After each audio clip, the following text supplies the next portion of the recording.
అనంతపురం జిల్లా గుత్తిలో ఏపీ రాష్ట్ర పెన్షనర్ల సంఘం ఆధ్వర్యంలో ఉపాధ్యాయ దినోత్సవం జరిగింది. గుత్తి పట్టణంలోని ఫుట్బాల్ మైదానం వద్ద ఉన్న పెన్షనర్ల భవనంలో డాక్టర్ సర్వేపల్లి రాధాకృష్ణ చిత్రపటానికి నాయకులు పూలమాలలు వేసి నివాళులర్పించారు.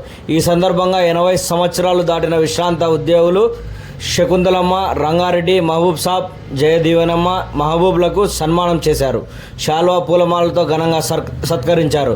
కార్యక్రమంలో ఏపీ రాష్ట్ర పెన్షనర్ల సంఘం తాలూకా అధ్యక్షులు కె అబూబకర్, కార్యదర్శి కె రామ్మోహన్, ఉపాధ్యక్షురాలు స్వర్ణాంబ, అదనపు కార్యదర్శి జెన్నె కుల్లాయిబాబు, సంయుక్త కార్యదర్శి లక్ష్మీనారాయణ రెడ్డి, నాయకులు శామ్యూల్, వెంకటేష్, ఎస్బీఐ క్షేత్రాధికారి నాగార్జున రెడ్డి తదితరులు పాల్గొన్నారు.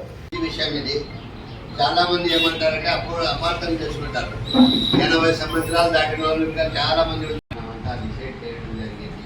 వేరే వాళ్ళు కూడా వేరే డిపార్ట్మెంట్లో ఉన్నా కూడా 88 ఇయర్స్ కూడా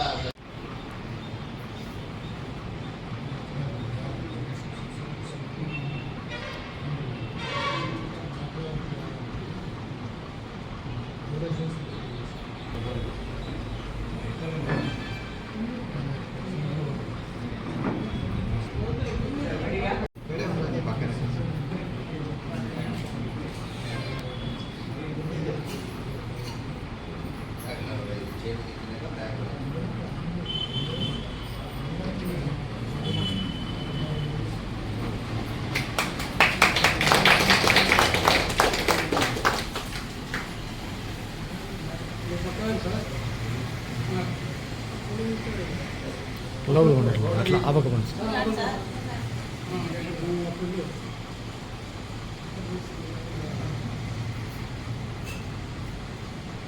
ఓకే.